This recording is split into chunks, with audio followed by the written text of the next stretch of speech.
All right, let's. We've got a few more things to get to before we have to end a little bit earlier than we normally end. But let's play this just to honor Barbara Lee. This was an incredible stance of hers to take, and she's also been fighting ever since to get rid of the AUMF, which is still a major construct on what is really just still the war on terrorism.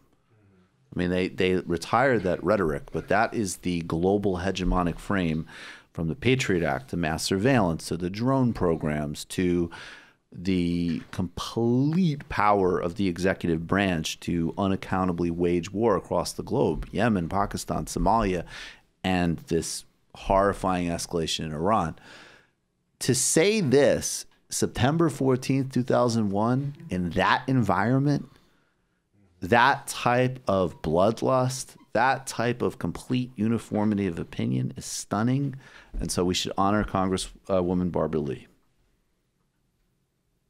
The gentlewoman from California is recognized for a minute and a half. Thank you, and I want to thank our ranking member and my friend for yielding. Mr. Speaker, members, I rise today really with a very heavy heart, one that is filled with sorrow for the families and the loved ones who were killed and injured this week. Only the most foolish and the most callous would not understand the grief that has really gripped our people and millions across the world. This unspeakable act on the United States has really forced me, however, to rely on my moral compass, my conscience, and my God for direction. September 11th changed the world. Our deepest fears now haunt us.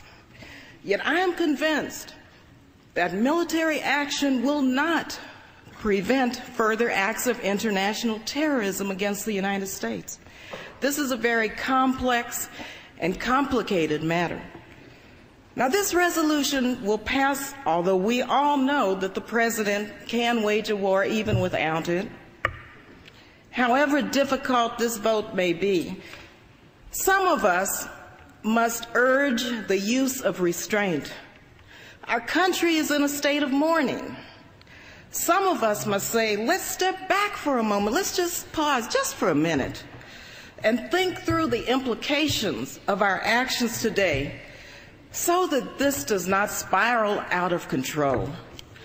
Now, I have agonized over this vote, but I came to grips with it today, and I came to grips with opposing this resolution during the very painful yet very beautiful memorial service.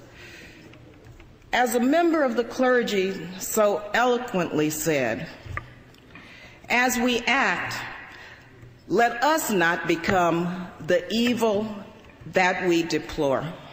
Thank you, and I yield the balance of my time. Gentleman's time. Extraordinary. Lauren, when you think about being a congressperson, I mean, I don't know, reflect on that.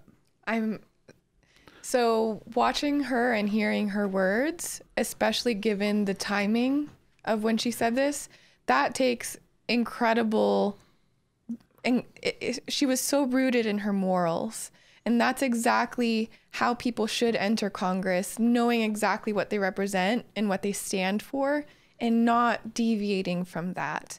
So she stood there all alone. She was the only person that voted against this.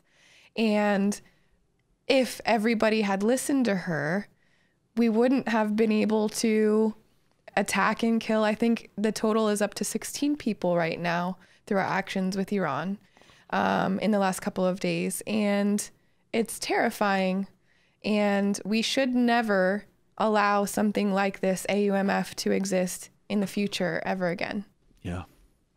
Thoughts, Ben? And of course, all of the civilians that we've killed in Afghanistan, the longest war we've ever been involved in, possibly about to have a ceasefire, but we don't even know that. Yeah. Well, at least there's no more terrorism. Right. I mean, that is true. I think we have to say that she didn't. The one part of the speech that she was a little off on was the idea that the problem would continue. Yeah. No, we've pretty well taken care of international terrorism. No, I mean it is incredibly depressing. Like it's. I mean, it's a heroic stand that she took, and and that's unlike most things that most people say in Congress. That hits a little closer to the bone every year. That ages really well. You just watched a Michael Brooks show video. Subscribe to get them all. Why wouldn't you? Don't be foolish. Click subscribe below and become a patron as well. Patreon.com/TMBS. Thanks, everybody.